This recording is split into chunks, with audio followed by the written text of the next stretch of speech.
A while back on TikTok, like when the changeover was happening, content creators were putting videos out and they were sitting at zero. They weren't going anywhere. And everybody's For You page was weeks old and nobody was seeing anything new. And everybody thought the app was dead right then and there. You remember that, right?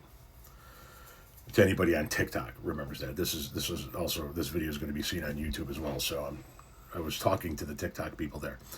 This video is going to be a redo of one of those videos because it's still sitting at zero from that day. The video got posted to YouTube, so it's been up on YouTube for quite some time, so it'll be a rehash for the YouTube folks. But I want to talk about getting paid to do content.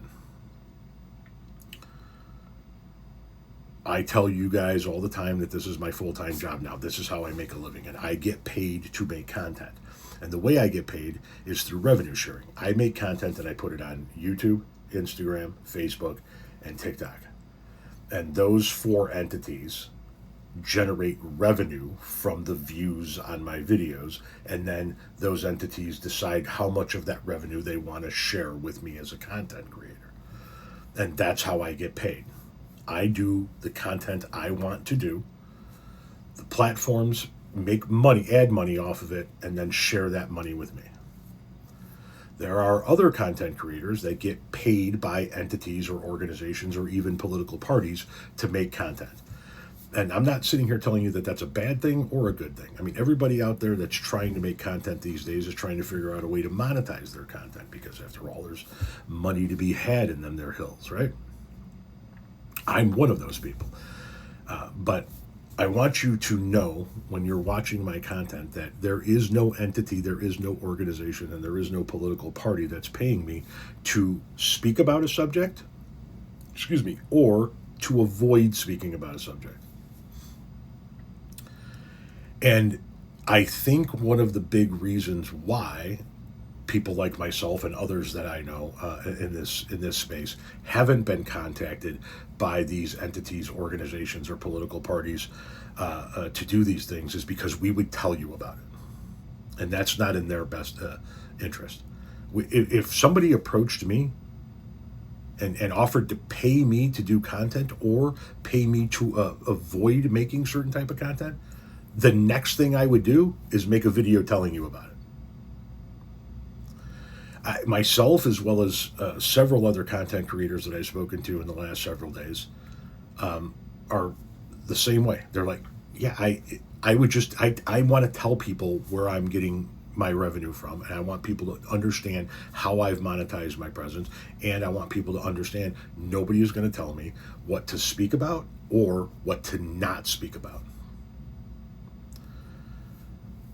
So while you're hearing these stories that go around about content creators that get paid to do content or get paid to avoid certain kinds of content, it's from both sides of the political aisle, don't get me wrong. Understand that I'm not one of those people. And I never will be.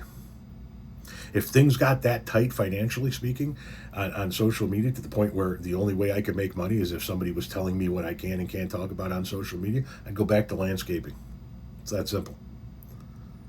I'd go back to project management and landscaping and do content on the side whenever I could. You don't get to tell me what I'm going to talk about and what I'm not allowed to talk about, even if you are paying me. And that's why nobody wants to pay me to do this. So to all you folks out there that tell me I get paid by the DNC to do this, I fucking wish they were pitching in a little bit to help keep the lights on, but they're not. Trust me. They don't want people. The DNC and these other organizations that are backed by so-called dark money, they don't want people like me, because we'll tell you about it. We'll tell you what they said we're allowed to talk about and what we're not allowed to talk about, and that doesn't bode well. Hence the reason why it's being funded by dark money. They want everything in the dark. And listen, a lot of the content creators that are getting paid to do content still do fantastic content and still speak the truth on a great number of topics, and still expose the lies and talk about the fascism, but still agree with a great deal of what they do. I'm just not going to be one of those people that get paid. And I want you guys to understand that moving forward. The bigger that my accounts get, especially on YouTube, but we're growing again on TikTok and over on Instagram and whatnot, what have you. I need you to understand. Yes, I am a paid content creator, but never like that. Now, why am I making the video? The subject seems to have circled back up around on social media platforms here recently about getting paid, not getting paid, who's cashing in, who's not cashing in. And I don't begrudge anybody going out and making their money. If that's how they want to do their content, and they're getting paid a decent buck, and I mean a decent buck. Some of these organizations that said are paying people $3, $5, $10, $12,000 a month. You know, you're 22, 25, 26 years old, and some organization comes along and offers you $7,000 a month to make content when you're already making content. That's good money. I totally understand why, somebody in their 20s would jump on that, or even in their 30s. I get it. Absolutely get it. My reputation is worth more than $8,000 a month. And that's not a holier than thou stance. I'm talking to the people that follow me regularly, that have followed me for years, that like the content I'm doing. I'm laying it out for you. My dignity is not worth, my reputation is not worth $8,000 a month. So, if you guys keep consuming the content and the revenue sharing is still there, I'll still be able to do this for a long time to come. If it falls apart, then I got to go back to work, and all of a sudden you don't see me one day because I'm out on a job site, you'll know it's because I wouldn't take a payday.